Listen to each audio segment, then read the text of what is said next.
Blood cancer पीड़ित की आर्थिक सहायता के लिए शिक्षक समुदाय कर रहा है मदद। शिक्षक गौरांग विश्वास के एकमात्र पुत्र विवेक विश्वास वर्तमान में ब्लड कैंसर से पीड़ित हैं, जिनका बेल्लूर में इलाज चल रहा है। इलाज के दौरान लाखों रुपए खर्च कर चुके हैं। अब शिक्षक समुदाय कर रहा है आर्थिक मदद एवं शिक्षकों की समुदाय लोगों से मदद करने की अपील कर रही है।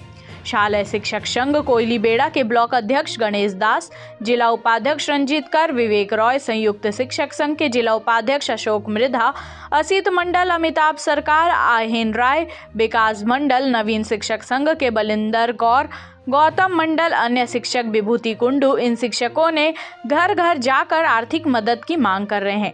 वहीं 2 दिन से दिन रात एक करके सभी शिक्षकों के घर घर जाकर अर्थ जमा कर रहे हैं। 2 दिनों में शिक्षक समुदाय ने 50,000 रुपए एकत्र कर चुके हैं, जिस रकम को अस्पताल में भर्ती शिक्षक साथी के बच्चों को भेजा जाएगा। शिक्षक समुदाय ने ये भी कहा कि 2 दिन कलेक्शन को तुरंत भेज दिया जाएगा, उसके बाद बचे शिक्षकों से धीरे धीरे सहायता प्राप्त कर पुनः इकट्ठा जो पैसा होगा उसको भी भेजा जाएगा।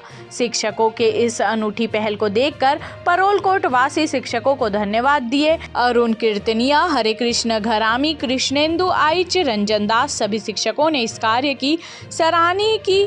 सभी शिक्षक समुदाय आम लोगों से आर्थिक सहायता करने की अपील भी कर रहे हैं। पखांजूर से बिप्लव कुंडू की रिपोर्ट।